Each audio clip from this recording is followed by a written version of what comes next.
Vamos dar continuidade ao que a gente tem conversado sobre Daniel, e tem um material que é um material geralmente usado para trabalhar com a igreja, mas o pastor Jonas Celestino Ribeiro é uma pessoa bastante profunda na pesquisa bíblica, e esse material, embora tenha sido elaborado para trabalhar com a igreja, toda a Bíblia em um ano, é um material bastante interessante, e ele faz alguns comentários no capítulo 21, quando ele fala sobre Daniel, e aí ele até faz algumas perguntas. Quando ele começa, ele fala: é possível ser um líder político que não se deixe vencer pela corrupção? E ele continua: é possível conciliar política e fé?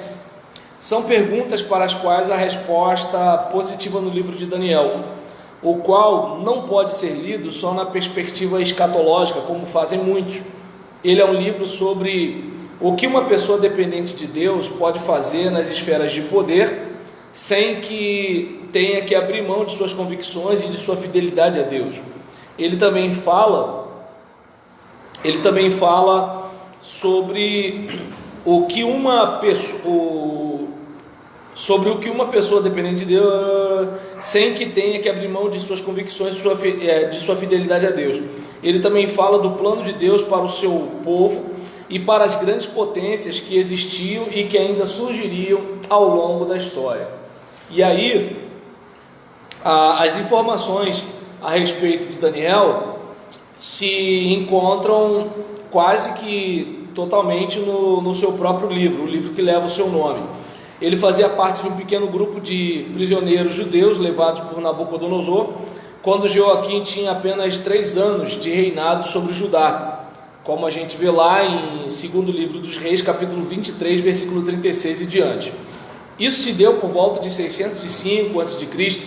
Depois disso, ele viu a segunda deportação em 597 a.C., quando Ezequiel também foi levado para a Babilônia, e a destruição de Jerusalém em 587 a.C. Estima-se que Daniel viveu na Babilônia mais de 70 anos, sendo sua idade, quando foi para lá, uns 18 anos. Conferi capítulo 1, versículo 21, conferi também capítulo 6, versículo 28, e conferi capítulo 10, versículo 1. As datas limites de sua estada são a primeira deportação, 605 a.C., e o terceiro reinado de Ciro, 534 a.C. Ele foi testemunha de todos os 70 anos de exílio babilônico, e o mais importante ainda, é que exerceu influência sobre todos os reis deste período. Os reis de sua época foram Nabucodonosor, Evil-Merodach, Neriglissar, Labashi-Marduk, Nabonido, Belsazar, Dario e Ciro. O texto procura dar algumas características de Daniel, como a sua aparência, capítulo 1, versículo 4, a sua linhagem, capítulo 1, versículo 3, o fato de que ele era muito estimado, capítulo 10, versículo 11, versículo 19, capítulo 9, versículo 23. Ele era também um líder político e ocupou posição elevada, tanto no Império Babilônico como no Medo-Persa, que veio depois, capítulo 2, versículo 48. Opa, e aí, Irene? Irene me cumprimentando, capítulo 2, versículo 48, capítulo 6, versículos de 1 a 3. Apesar de tantas qualidades invejáveis, Daniel mantém o seu coração humilde, um caráter firme e que não se vende, e uma preocupação com a santidade pessoal. Foi isso que o sustentou tanto tempo no poder. Além do livro de Daniel, as citações que temos a seu respeito estão em Ezequiel capítulo 14, versículo 14 e 20, e capítulo 28, versículo 3, onde sobre ele é dado testemunho, mostrando que exercia influência e tinha importância para o grupo dos exilados. E aí, de acordo com o texto aqui do pastor Jonas Celestino Ribeiro, Desde a divisão do reino em dois, as coisas não andavam bem para o povo. Da política severa de Salomão em relação aos impostos pagos pelo povo, e depois pela intransigência de seu filho Roboão em querer exercer pressão ainda maior, consolidou-se o ideal de separação que já estava em cogitação desde muito tempo. O reino se dividiu então em duas partes: Reino do Norte, ou Israel, e Reino do Sul, ou Judá, segundo o livro das Crônicas, capítulo 10, versículos de 1 a 19. O período seguinte foi de um desfile de reis, cada um pior que o outro.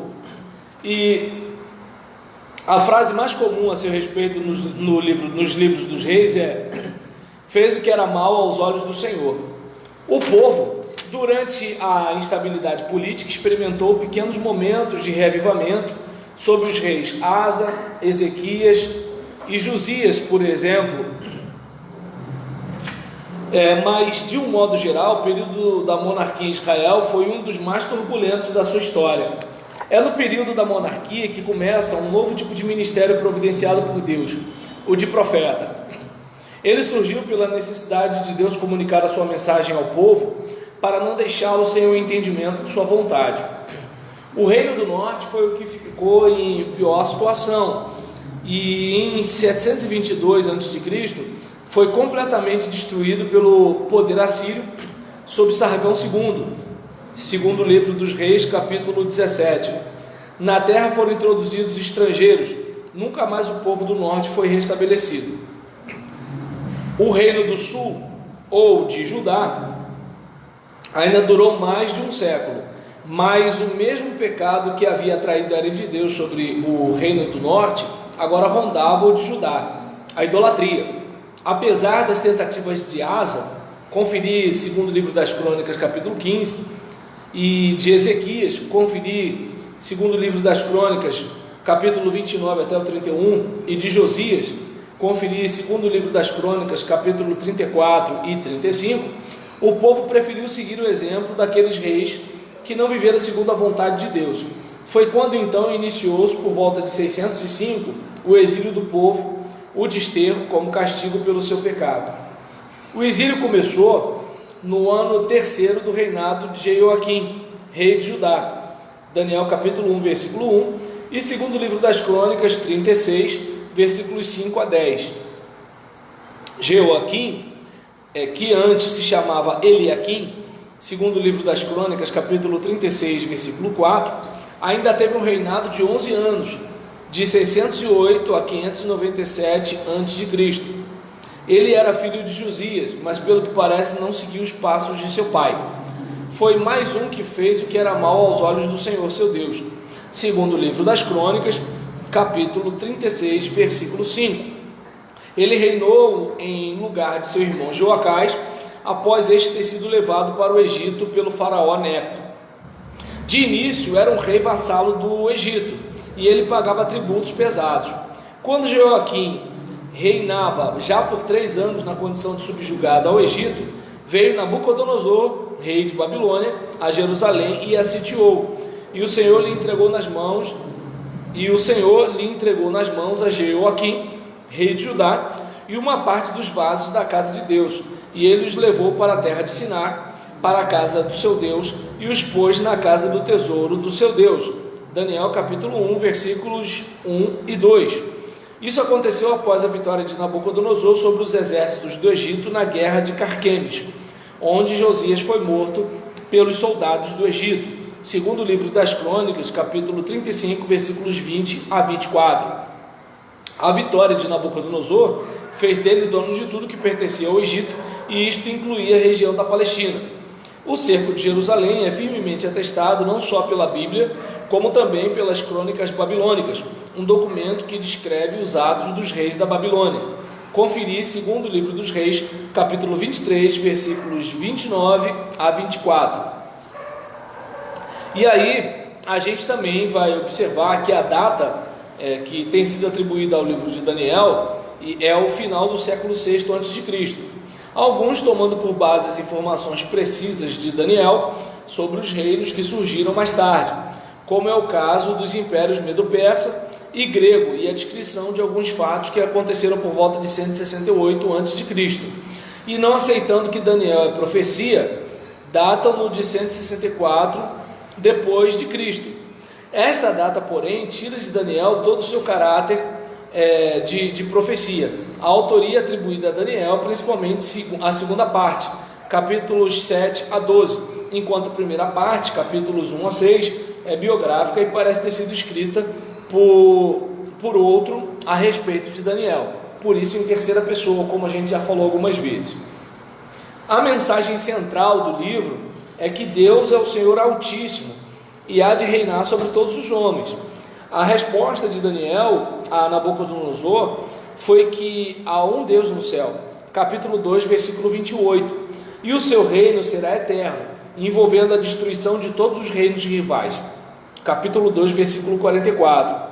Toda autoridade lhe pertence e é ele quem dirige a história, como pode ser visto na frase: o Altíssimo tem domínio sobre o reino dos homens e o dá a quem quer, e até o mais humilde dos homens constitui sobre eles, capítulo 4, versículo 17. Conferir também capítulo 4, versículos 25 e versículo 32. Deus é o Senhor de todos os reinos do mundo. Cada rei ocupava a posição porque ele permitia. Então, a mensagem de Daniel bate nessa tecla aí. Continuando, pensando na estrutura do livro, no capítulo 1, do versículo 1 a 7, a gente tem algumas mudanças históricas.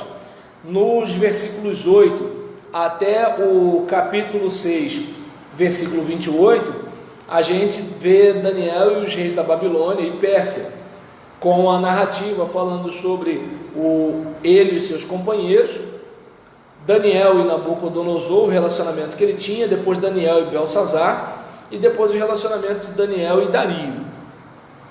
Do capítulo 7 até o capítulo 12, versículo 13, nós temos os sonhos e as visões de Daniel, os 4 animais e o filho do homem, do capítulo 7, versículo 21 a 28, um carneiro e um bode, capítulo 8, versículos de 1 a 27, a oração de Daniel, capítulo 9, versículos 1 a 19, as 70 semanas, capítulo 9, versículos 20 a 27, a visão de um homem, capítulo 10, versículos de 1 a 21, o rei do norte e o rei do sul, capítulo 11, versículos 1 a 45, e os últimos tempos, capítulo 12, versículos de 1 a 13. Vamos pensar agora um pouco sobre o conteúdo do livro de Daniel. Em relação ao livro de Daniel, nas mudanças históricas, no capítulo 1, versículos de 1 a 7, o livro ele dá rápidas informações sobre as recentes mudanças para situar o leitor na vida de Daniel, as quais já comentamos anteriormente. Acrescente-se que Daniel foi levado para o palácio por causa de sua formosura e notabilizou-se por sua inteligência e sabedoria, mas sabemos que Deus estava por trás dos eventos e dirigia a sua vida para que cumprisse os propósitos que Deus tinha para ele. Ele e seus companheiros, no versículos 8 a 21 do capítulo 1, ele enfrenta, junto com seus companheiros judeus no palácio, situações difíceis, pois sua lealdade a Deus decide não comer da comida que era servida nos banquetes, porque eram oferecidas aos deuses pagãos, que submete a uma disciplina rigorosa, se submete a uma disciplina rigorosa quanto à alimentação na base de legumes. Deus o sustenta e faz com que Daniel e seus companheiros sejam bem aceitos no palácio. Versículo 9. Daniel e Nabucodonosor, do capítulo 2, versículo 1 ao capítulo 4, versículo 37, nós observamos que Daniel conviveu com Nabucodonosor durante 37 anos. A sua relação começou quando interpretou um sonho que o rei tivera, e depois que esqueceu o sonho, colocou os sábios numa situação difícil e num teste impossível para eles. Deveriam adivinhar o sonho e dar a sua interpretação. Capítulo 2, versículos 10 a 13. Daniel também era um dos sábios e sua sabedoria não permitiu que entrasse em desespero diante da ordem do rei em matar todos os sábios, porque ninguém tinha dado a interpretação. Daniel não apenas tem a revelação de que sonho era, mas também a sua interpretação. A visão da estátua significa a glória e a decadência do Império Babilônico. Capítulo 2, versículo 25 a 49. Daniel se tornou um governador e chefe de todos os sábios da Babilônia. A fornalha de fogo ardente é um teste para os judeus que estavam no poder, os quais eram odiados e invejados pelos demais, e por isso se armavam muitas ciladas, para que fossem pegos em sua lealdade para com o rei. Deus prova que é capaz não apenas de salvar os seus servos da fornalha, mas muito mais poder tem para livrá-los dentro da fornalha. A fornalha de fogo, diante de mais um sonho, o rei se encontra uma árvore cortada, de cujo tronco nascem brotos novos. Capítulo 4, versículo 14 em diante, diz para a gente, que a árvore era o rei, e os brotos eram, à sua volta, o reinado, depois de um período de loucura que o impossibilitaria de reinar. Capítulo 4, versículos 19 a 37. Tudo isso aconteceria para que o rei reconhecesse que Deus é o verdadeiro rei. Capítulo 4, versículo 26. Daniel e Belsazar. Capítulo 5, versículo 1 a 31. A menção de Belsazar está relacionada a um dia de seu reinado em que se dava um banquete. Naquele mesmo dia, Deus estava preparando a invasão do reino. Capítulo 5, versículo 30 a 31. Deus envia o seu servo para mostrar que ele estava no controle de suas coisas e dirigia o destino político das nações. Nenhum rei poderia se achar todo suficiente. Nenhum rei poderia ter essa ideia, porque Deus, além de dirigir, também julga os atos dos reis. Capítulo 5, versículo 5 e do versículo 24 a 28. Daniel foi feito o terceiro no reino. Versículo 29. Porque Belsazar não era o primeiro, mas reinava em lugar de Nabonido, seu pai, que havia se retirado para outra atividade. Também nós temos a relação de Daniel e Dario, capítulo 6, versículos 1 a 28, em que Dario era da Média e recebeu o reino, versículo 31, promovendo uma grande reorganização administrativa. Dividiu em 120 satrapias, ou seja, províncias, sobre os sátrapas, governadores das satrapias, 3 presidentes, sendo Daniel um destes. Capítulo 6, versículo 2. Daniel tinha uma liderança firme, a qual permanecia numa sociedade que mudava constantemente. Por ser honesto, Daniel não era bem visto pelos outros, os quais armaram uma cilada pegando Daniel no ponto fraco, que na verdade era o segredo de sua liderança forte e determinada, a sua lealdade religiosa. Capítulo 6, versículo 5 e capítulo 10 até o capítulo 18. A lealdade de Daniel a Deus tapou a boca dos leões, porque sua vida era uma vida de fé no Deus que pode todas as coisas. Capítulo 6, versículo 22. Conferir com Hebreus capítulo 11, versículo 33. E aí a gente tem a narrativa de que Daniel teve grande influência sobre o reinado de Dario e depois do de Ciro, capítulo 6, versículo 28. A sua liderança ganhou o favor dos governantes sobre o seu povo. Veja que Ciro vai assinar decretos permitindo a volta dos exilados para a sua terra. Sem dúvida nenhuma, Daniel exerceu uma influência sobre esta decisão. E aí, agora, a partir do capítulo 7, nós temos a visão dos 4 animais e o filho do homem, do versículo 1 ao versículo 28. Nós observamos aqui a visão dos 4 animais, o urso, o leão, o leopardo, e um com 10 chifres, representa a visão dos reinos do mundo. Os reinos são de origem puramente terrena e têm natureza hostil e destruidora. Um reino se levanta sobre os escombros do seu antecessor. Versículo 7. O sistema de governo de cada um é reflexo de sua maldade e pecado. Deus julga os reinos que nascem da iniquidade e cuja política é baseada na opressão e destruição. Os 4 animais são 4 reinos. Versículo 17. sendo que o último é que causa mais preocupação, porque tem 10 chifres e simboliza um poder extraordinário, e isso conduzirá à arrogância e blasfêmia, versículo 25. Mas finalmente o povo de Deus será vitorioso, versículos 26 e 27. Os 4 animais, a vitória se dará porque Deus mandou o Filho do Homem, capítulo 7, versículo 13 e versículo 14, que é Jesus, o qual, lembra, interpretação cristã, que é Jesus, o qual cumpriu as promessas e é a garantia de que as que ainda não foram cumpridas serão completamente cumpridas. A visão acerca do Filho do Homem é a visão do reino de Deus que está entre nós. Conferir versículos 9 e versículos 10. E aí, dando seguimento aqui, a gente vai observar o seguinte: no capítulo 8, versículos 1 a 27 de Daniel, a visão de um carneiro e um bode. Estamos diante de mais um quadro do conflito entre os reinos do mundo e a soberania e a soberana direção de Deus sobre a história.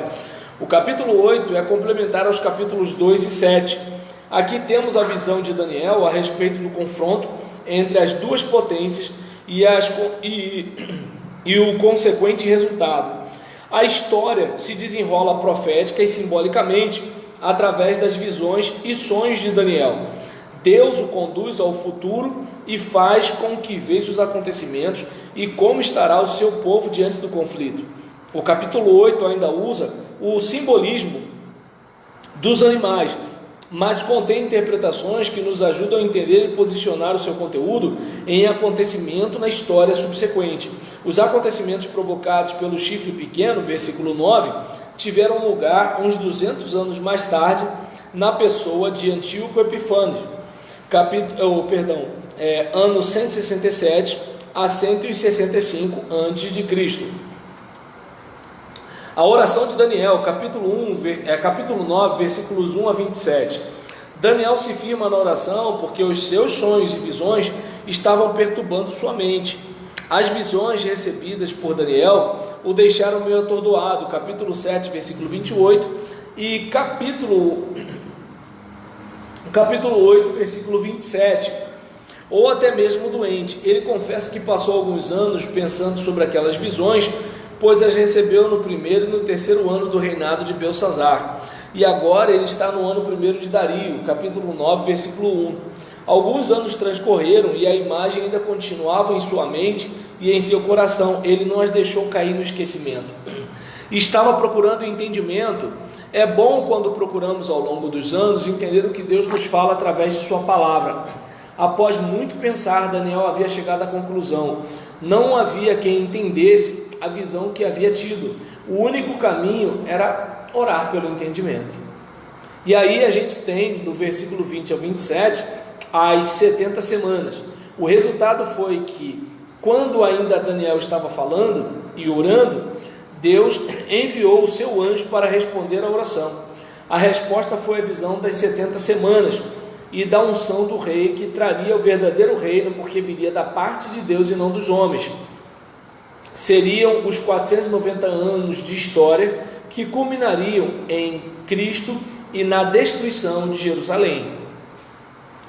Depois vem a visão de um homem, capítulo 10, versículos 1 a 21. É uma visão acerca de Alexandre o Grande, versículo 20, que foi o que dominou a região em cerca de 330 a.C.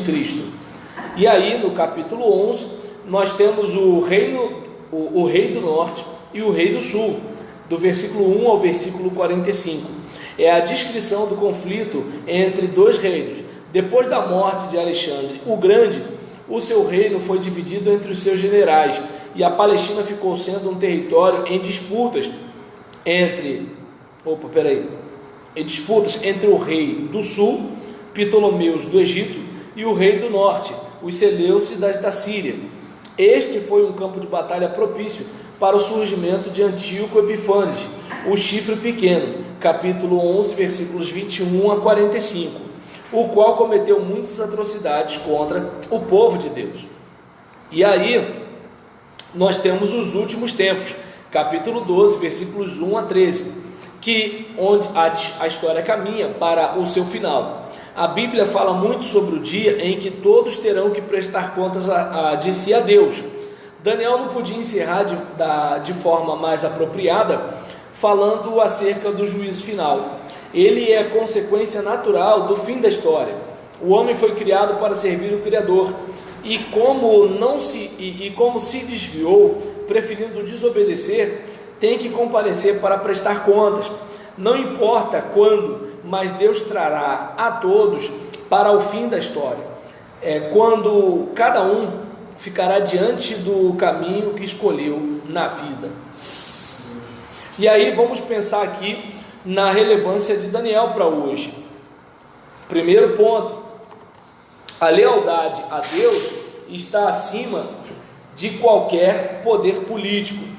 Daniel viveu intensamente tanto sua fé como sua posição política. Esta foi influenciada por aquela fé. A fé é o elemento essencial da vida e todas as outras facetas devem ser regidas por ela.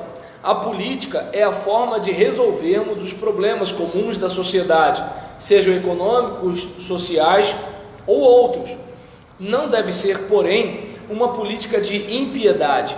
Quando assim for, o servo de Deus não deve praticar e precisa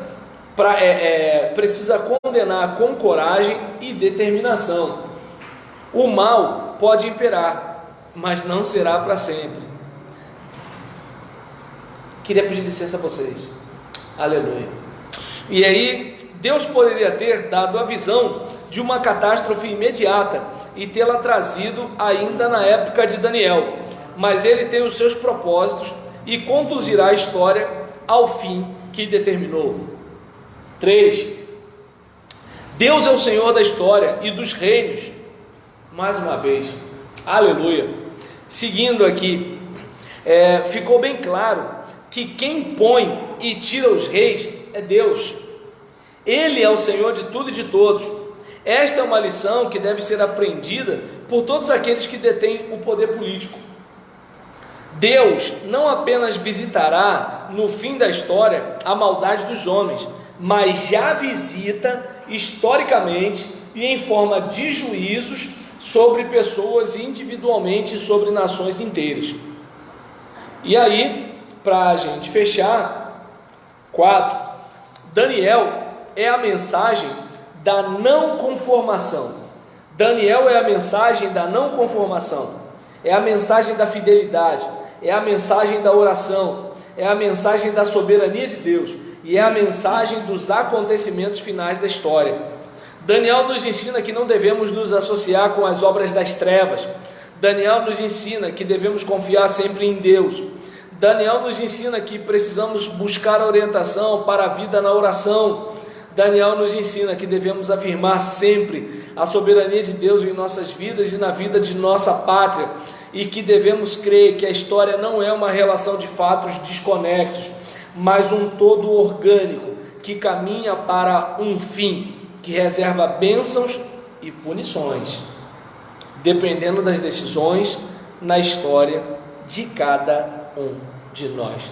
Então, a gente aqui tem esses comentários numa perspectiva, obviamente, mais devocional, direcionada à igreja, e não necessariamente teológica, né? Mas aqui, pelo menos, que a gente observa é aquela questão de que há apenas um Deus, e esse Deus reina, e esse Deus tem o controle sobre tudo, seja no nosso contexto eclesiástico, seja no nosso contexto familiar, seja no nosso contexto político. Enquanto eu estava lendo aqui, eu estava pensando uma coisa bastante interessante, que assim, independentemente de você concordar ou não com o governo Bolsonaro, mas gente, não tem como você negar que assim, ele tinha tudo para não ser presidente do Brasil, tudo. Não sei, pelo amor de Deus, eu não sei se dá para perceber, não sou bolsonarista, não estou defendendo o Bolsonaro. Só estou dizendo o seguinte, que assim, observa bem, o grande império midiático do nosso país fritava o cara direto. Vamos pensar, ele tinha um partido pequeno. Tá dando para entender? Entende? Ele tinha um partido pequeno. Ele não tinha um partido com grande estrutura. Ele, por exemplo, não tinha a máquina pública a seu favor. Ele recebeu, mas devolveu 9 milhões e quase 10 milhões. Tem gente que discute um pouco esse negócio aí, porque assim, ele devolveu para o partido, né? E assim, então... Devolveu porque a lei federal, eleitoral, ela não deixa você devolver para os cofres públicos, mas você tem que devolver para o partido. Mas você está falando de quê? Está falando do dinheiro da campanha ou está falando do dinheiro dos parlamentares? Entendi. Não pode ser devolvido para o cofre. Então foi por isso. Ele não tinha uma outra saída. Mas não gastou. Então. Porque ele queria devolver para o cofre e para quem doou. Então, porque quem o critica não conta isso que você está falando. Entendeu?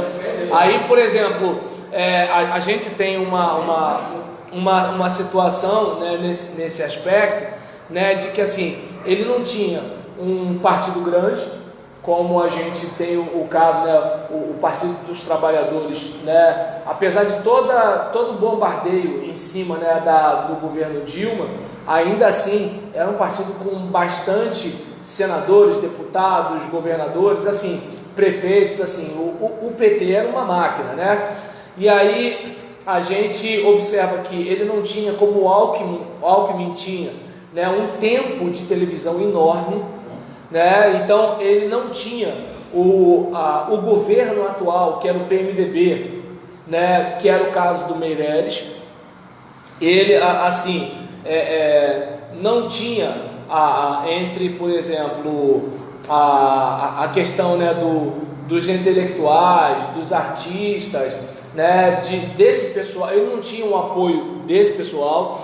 Então, assim, se você observar bem, ele tinha tudo para não conseguir nada. E aí, como o Jefferson falou, não tinha muito dinheiro para a campanha. Eu, por exemplo, observo que até mesmo as minhas lives, elas são feitas com mais estrutura do que a do Bolsonaro.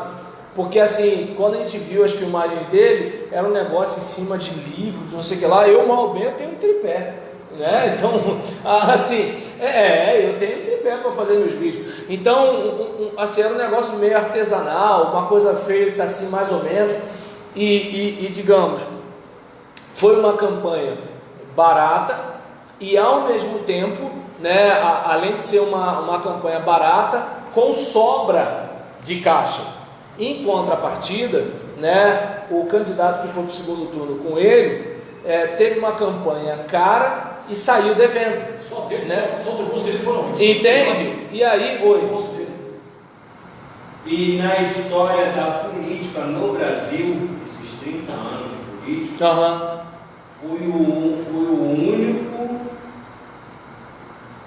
a única pessoa que estava sendo votada para ser presidente e o único na história do Brasil que o povo fez a campanha para ele. Não foi ele que fez, foi o povo que fez para ele. Entende? E uma outra coisa, assim,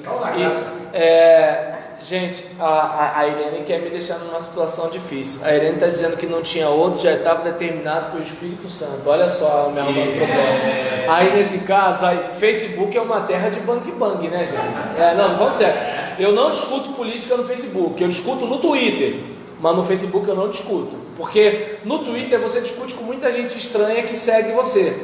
No Facebook, geralmente você discute com o pessoal da sua igreja, o pessoal da sua rua, do seu trabalho, então é um negócio complicado. E aí, voltando ao que eu estava dizendo, é o seguinte, vamos pensar naquela facada, né, que assim, por exemplo, bem, o Lula entende que ajudou. Tanto que que o Lula acha, né, que assim, essa facada é de alguma forma uma armação para ele se promover. Eu confesso que eu prefiro ser vendedor na Di Santini do que ser presidente da República às custas de uma facada dessa, né? Então, estou falando sério, eu vou vender sapato a vida toda feliz, com o meu intestino tranquilo, né? Porque qualquer órgão operado não é igual o órgão intacto. Ele fica mais em risco. Entende? Se você, por exemplo, opera o seu ouvido, ele não é a mesma coisa. Se você opera o seu joelho, ele não é mais a mesma coisa. Se você opera o seu olho, não é mais a mesma coisa. Então, eu duvido que o intestino dele é a mesma coisa. E aí, nesse caso, né, por exemplo, aquela facada, né, que assim, era para quê? Tirar ele de circulação. Né? Tudo bem que o Adélio, na entrevista, fala que só queria dar um susto. Ele é doente, né? Não, eu sei que ele é doente, mas assim, digamos que ele seja um doente inteligente. Então, por exemplo, até porque assim, quer ver? Eu estou falando aqui, né? Olha quantos, né? Tipo assim, eu falo, ele não tem isso. Ele não tem isso. Eu ouvi. Eu falei assim, eu queria falar igual ele. E aí nesse caso, mas eu não quero pegar esse caminho, porque esse caminho dá treta. Então, em relação à questão da facada, embora tenha sido para dar um susto, né, como o Adélio falou, mas eu não cheguei a ouvir isso do Adélio, mas não sei se teve uma entrevista depois com ele, que ele disse que se ele tiver oportunidade ele mata o Bolsonaro. Então, eu não sei se é verdade isso ou se o jornalista aumentou. Então, assim, a gente observa que, mesmo ele dizendo que era um susto, ele falou que se ele tiver oportunidade ele mata. Aí eu juntei a situação, eu desconfio, posso estar errado, eu desconfio que ele deu para matar. E aí nesse caso, né, embora, como disse o ex-presidente Lula, né, ele não sangrou. Mas assim, a gente observa bem, quanta coisa aconteceu para esse cara não ser presidente da República. Quanta coisa aconteceu. E aí, que nem o Gilson falou, em relação à questão, perdi até audiência no Facebook agora. Então, em relação à questão da questão da campanha, uma coisa interessante, porque o que a gente está acostumado com campanha eleitoral? A gente está acostumado com um trabalho de marketing. A gente passa um pó de arroz no candidato, ou tem a musiquinha de fundo, né, tem aquela coisa todinha e tudo tal. E no caso dele, o que foi a campanha? Foi: Bolsonaro leva uma facada, Bolsonaro leva uma facada, Bolsonaro leva uma facada, quem é Adélio Bispo? Né? Então, tanto que é que os outros candidatos estavam reclamando tempo de televisão. Por quê? Por causa disso que aconteceu. Então, assim, essa facada realmente é o seguinte: dá para entender a oposição de achar que o Adélio foi contratado pelo Bolsonaro, porque é o seguinte, né, assim, a facada, em vez de atrapalhar, promoveu.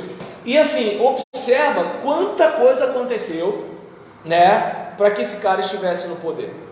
E aí, observa bem, a gente vai ter a discussão, né, do pessoal da esquerda, dizendo que o Sérgio Moro foi treinado pela CIA, né, para conseguir prender Lula, porque ele prendendo Lula, ele estaria possibilitando o Bolsonaro ganhar a eleição. Embora, por exemplo, na minha opinião, o Bolsonaro é um azarão, né? E aí, nesse caso, a respeito dessa situação, onde eu quero chegar? Por mais que o Moro fosse um estrategista, eu nunca acreditei que, assim, gente como Sérgio Cabral seria preso, Pezão seria preso, Moreira Franco seria preso, Viciane seria preso. Então eu nem vou pegar a questão da prisão do Lula, eu só vou pegar essas questões. Então, por mais, né, que assim alguém possa criticar a Lava Jato, possa criticar o Sérgio Moro, possa criticar o Ministério Público, como se de repente eles estivessem fazendo uma armação para tirar o PT do poder, mesmo.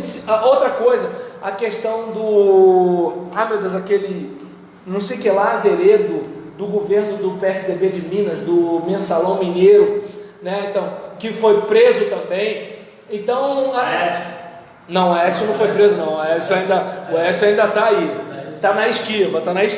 Então, nessa situação, por exemplo, observa bem quantas questões que a gente olhava, né, e pensava assim: essa gente nunca vai ser presa, Porque prisão é para gente, prisão é para pobre, prisão é para negro, né? Então a gente olha algumas situações em que assim,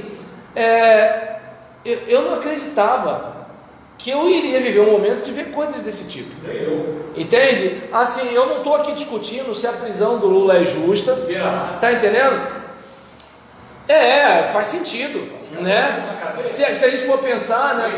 Por exemplo, digamos, o tempo realmente que o Fernandinho Beiramar está preso é um negócio de louco, né? Mas assim, eu ainda bato na tecla que não tenho nenhuma informação, né, sobre os bastidores do trabalho do Fernandinho Beiramar, mas assim, eu entendo que existem pessoas que deveriam ser muito mais temidas do que ele, só que essas pessoas não aparecem, entende? Então, assim, e é interessante, né, que tá dando para entender que você olha para isso e verifica o seguinte: como essa gente tão grande foi pega desse jeito, né? Então você olha e observa o seguinte: gente, tem alguém maior que controla as variáveis, tem alguém maior que, apesar, né, dos homens jogarem os seus dados,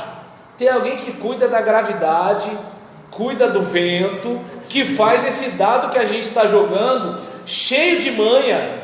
Ainda assim, eu vou jogar o dado, vai acontecer isso aqui, mas de repente vem um ventinho assim, faz assim, ó, e leva o dado e deu ruim, entendeu? Então, esse tipo de situação é que a gente observa. Eu não sei se vocês perceberem aqui, gente, não estou fazendo apologia de político nenhum, entende? Só que assim, a ideia, né, de que, olha, Deus tem o controle. Então, é como aquele caso, por exemplo, você assumiu o ministério numa igrejinha pequena. A igreja não tem nada para crescer, mas é Deus que cuida desse negócio, né? Então, por exemplo, de repente você pensa assim: eu vou para o igrejão porque no igrejão eu vou ter um salário alto. Só que de repente, por exemplo, você pode ir para lá e dar tudo errado. E você pode ir para uma igrejinha e a igrejinha crescer e você crescer junto com ela. Por exemplo, vamos pensar na Igreja Batista Atitude. Mas é na Barra. Tá, isso não quer dizer nada. Porque é o seguinte, vamos pensar, como é que você vai fazer para rico se converter? E aí? Como é que você vai fazer para gente que acredita na força do dinheiro respeitar a liderança do pastor? Gente, tem coisa que a gente não tem controle. Como é que vai conseguir fazer o rico 10% da vida? Exatamente. É o seguinte, olha só, é difícil, velho. É difícil o cara dos 900 e tarará separar 90 brau aqui para contribuir com a igreja. Como é que você vai fazer um camarada que ganha 100 mil, 200 mil, 300 mil? Tá entendendo? Como é que você vai fazer um camarada que ganha 50 mil, 30 mil? Depois Ser dizimista. Fizemos um homem, amigo meu aqui, Ronaldo da Boa Vista. Esse cara tem 18 mil funcionários, 18 mil empregados, uma rede de supermercado. Irmão, é complicado você falar, ele até te escuta, mas ele acha que tudo isso é barganha. Claro! Ser pastor é barganha. Porque a ótica do cara é o poder e o dinheiro. Entende? A ótica do cara é o poder e o dinheiro. Pastor, ele chegou assim, ele foi comprar um carro lá com 80 mil dólares, ele mandou botar o jipe de mala aberta, ele, o cachorrão dele, soltou o cachorro. No que o cachorro entrou, ele comprou o jipe. Ele pagou aquele jipe lá. Aí comia ração. Rapaz, vai ficar quieto, é muita coisa. Nós estamos bom isso aí. Entende? E aí, e sem falar que, por exemplo, se nós observarmos, quando a pessoa pensa em pastor, a pessoa pensa no cara com um relógio de ouro, né, que anda com Cherokee, que tem programa na televisão, e eu não estou aqui falando de ninguém que tem isso, tá? Grandão de ouro. Entendeu? Então, o que acontece? Tem gente que pensa, né, que pastor é isso, e eu não estou dizendo que assim, o cara está em pecado por causa disso. Se ele está numa igreja que lhe dá essa condição, pô, beleza, o problema é dele, entende? Eu só tenho o seguinte, por exemplo, eu poderia botar um anel de grau, só que eu não esquento cabeça com isso. Mas se o cara quer botar, bota, não tem problema, entende? quer botar um de ouro? Bota. É até bom que é um agrado pro cara que for te assaltar. O cara vem te assaltar, já deu ali, já entregou pro cara, já fez o cara feliz. Entende? Eu não tenho problema. Só não engorde, né? Porque aí o dedo fica apertado. Deixa quieto, é bom não dar ideia desse negócio na internet. Não. Então, nessa situação, deixa eu só fechar aqui, né? Por exemplo, o cara pode ter um relógio de ouro, legal, de repente numa necessidade, ele vende o relógio. O bom do patrimônio é isso, entendeu? Deu uma necessidade, você se desfaz do carro, do relógio, não sei o que, não sei o que lá. Só que é o seguinte, quem está na fila primeiro? É o Gilson ou o Jefferson? Não, foi você? Foi você? Não, então foi ele. Então só um instantinho. Aí o que acontece? A gente falta pouquinho para o intervalo, daqui a pouco já passa a palavra.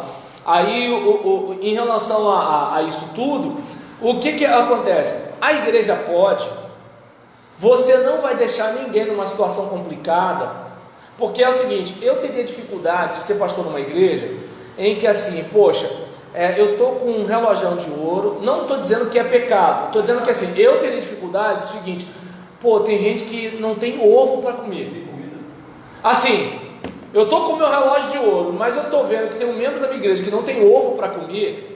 Uma coisa é aquele itinerante que vem, que está querendo um centro de recuperação lá na Conchinchina, não estou falando desse cara não, estou falando de gente da minha igreja, gente que eu visito, está entendendo? Criança que eu pego no colo, irmão que me ajuda no ministério. Deu para perceber a diferença?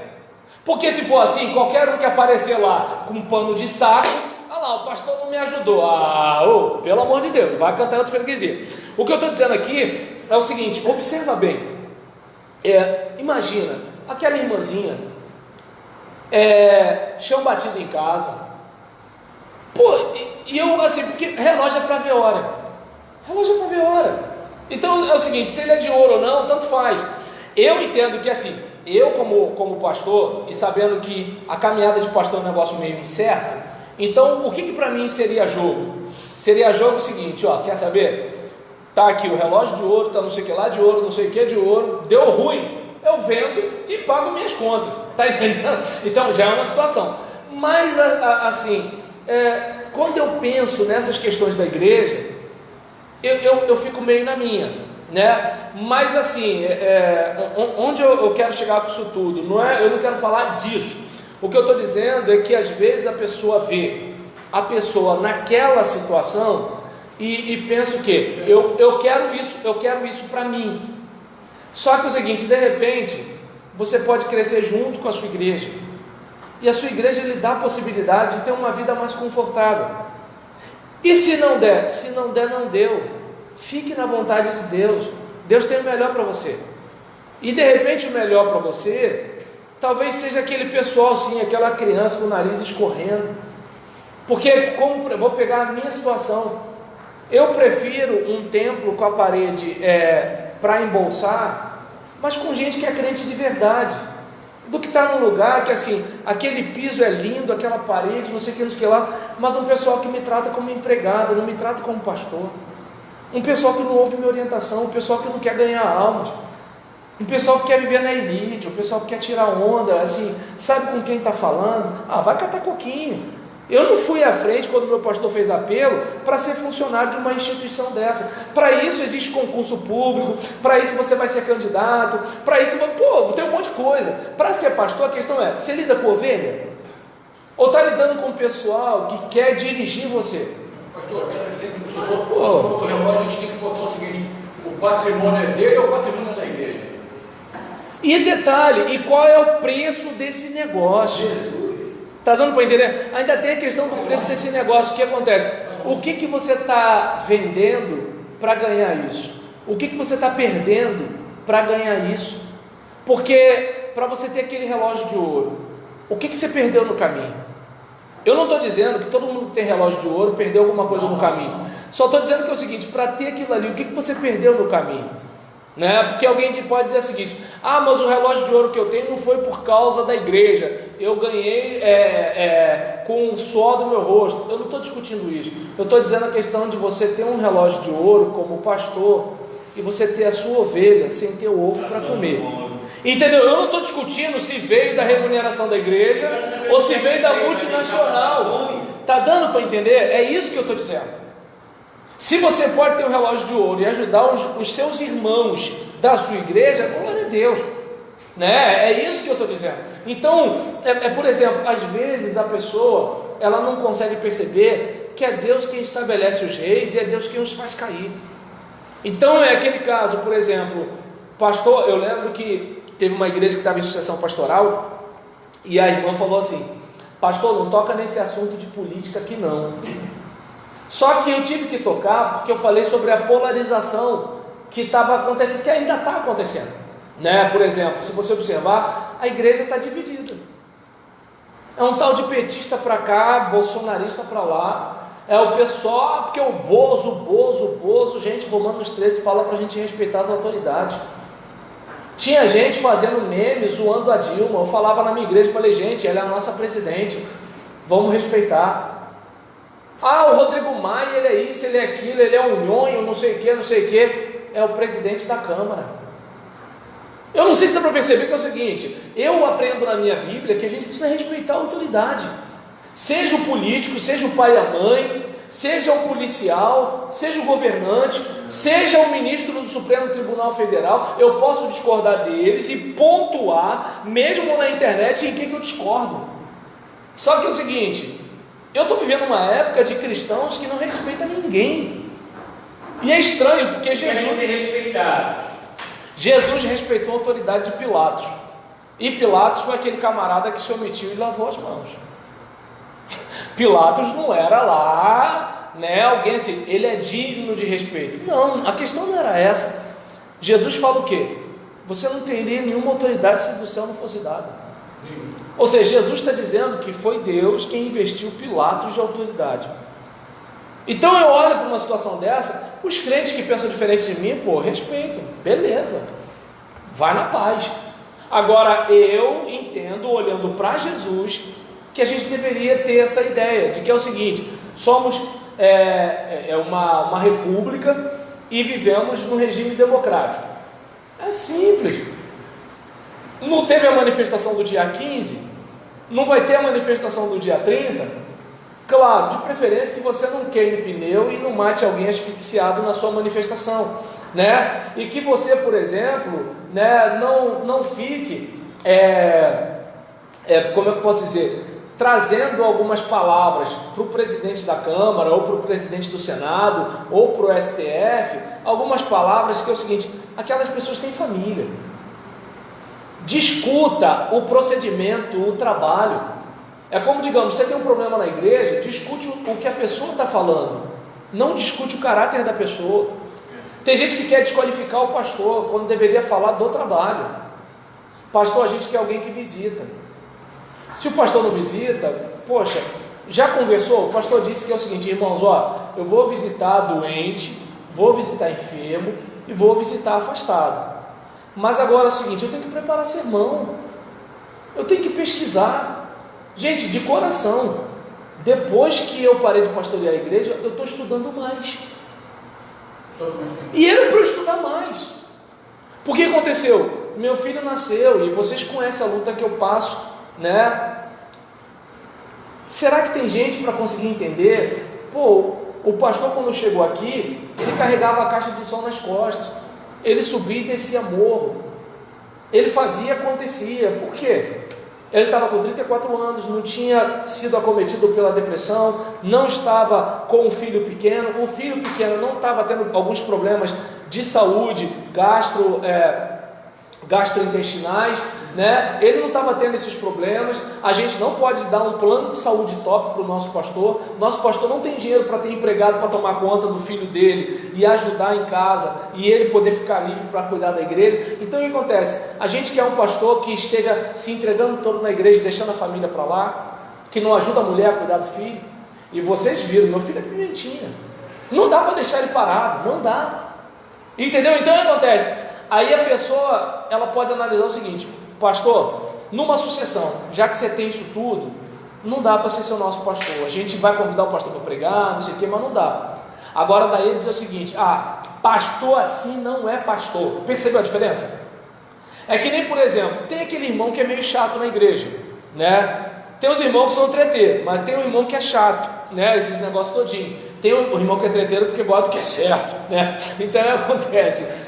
Agora, por exemplo, observa bem o seguinte, uma coisa, olha aqui, eu estou falando que ele é treteiro, mas ele é treteiro, é diferente. É diferente de eu desqualificá-lo no caráter. Deu para perceber onde eu quero chegar? Tem gente que vai para o caráter, como se assim, fulano não quer nada com Deus, fulano está com o demônio, fulano... Não, gente, isso rola. Pode não rolar aqui em Rio de Janeiro, mas na Baixada rola uns negócios desses. Então, o que acontece? Aquela questão de você, né, por exemplo, meu Deus, 48. Então, aquela questão de você fazer o seguinte, olha só, vamos ter respeito pelas pessoas, vamos entender que Deus está cuidando de tudo.